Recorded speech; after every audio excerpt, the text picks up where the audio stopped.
Hey guys, what's up? Welcome back here to today's edition of the Fishing Teacher, and really appreciate you guys coming by the channel to check the video out.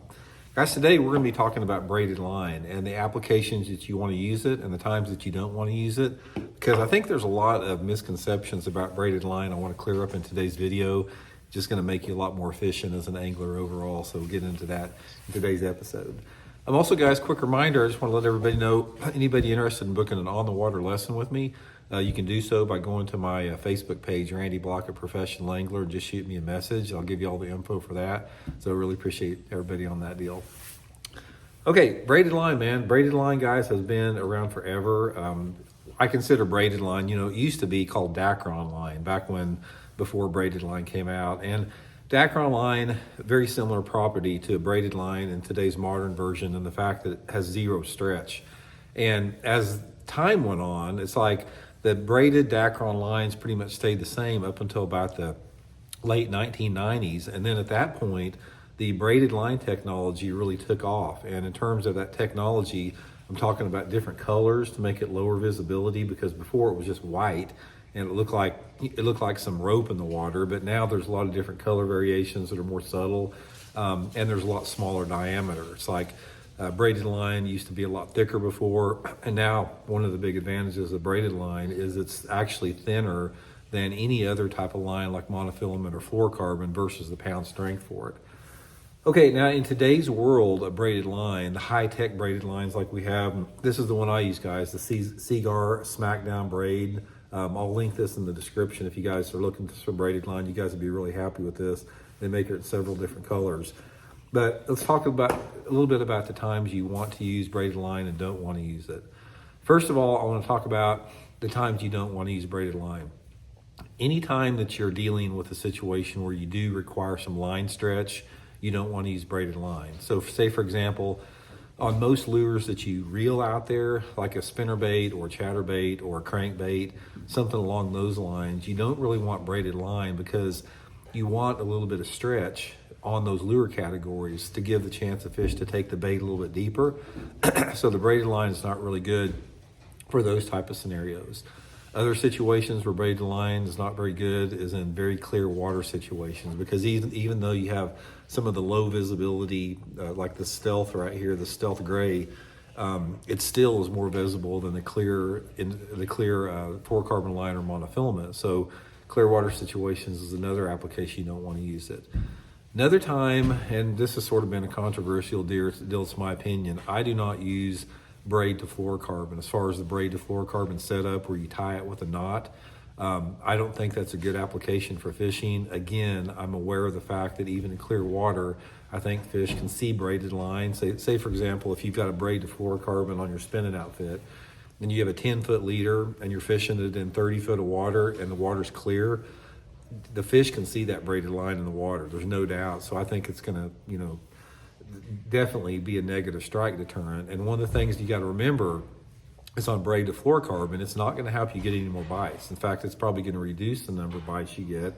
I think it's been overhyped. So for most situations, 99% of the time for me, I do, or 98% of the time, I do use straight fluorocarbon or straight braid.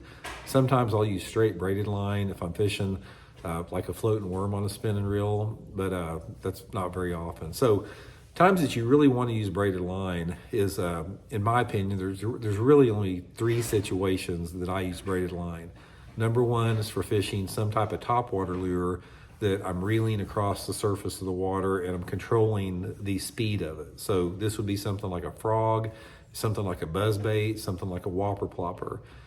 One of the reasons I use it for this is because on some of those topwater lures out there like that, when you have to make a long cast, you don't want that stretch in your line. You actually, want no stretch whatsoever on a long cast.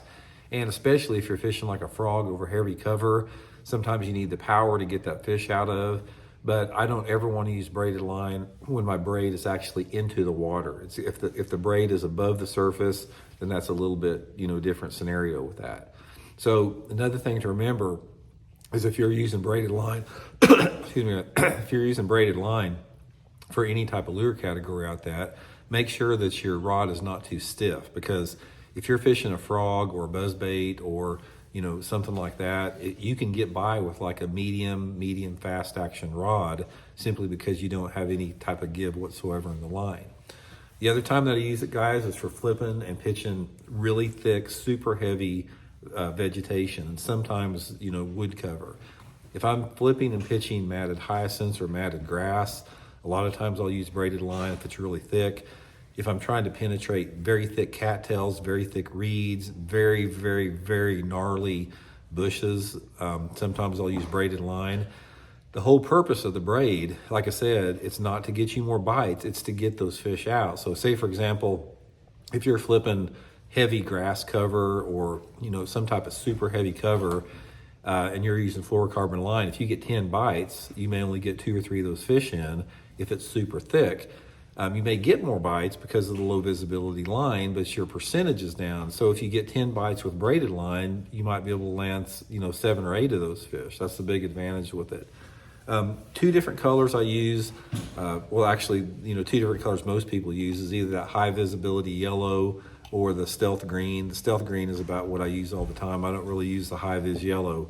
A lot of people do if they do use braided fluorocarbon because they can see it real well. But overall, I'm going to guess probably 85 to 90% of my fishing, probably 90%, I'm using Sea Garden VizX fluorocarbon line, and probably 10% would be the Smackdown braid just for those specialty situations out there. I would say probably the lure that I use it on more than anything would be a buzzbait. I really like to throw braided line with the buzzbait. It performs really well. That's probably my #1 lure, backed up by sort of a toss up between pitching and flipping and a frog. I don't like to flip with braided line. I much would rather flip with fluorocarbon line. I just like the properties of it, unless I'm in those situations that I talked about. So anyway, guys, that's the situation. Don't get overly dependent on braid. I see a lot of people out there, they use braid for everything. They use braid for Texas rig worms, they use braid for jerk baits, they use braid for crankbaits. You want to get away from that because it's costing you strikes and it's costing you fish if you don't use it in the right situation. So hope it helps out. We'll talk later.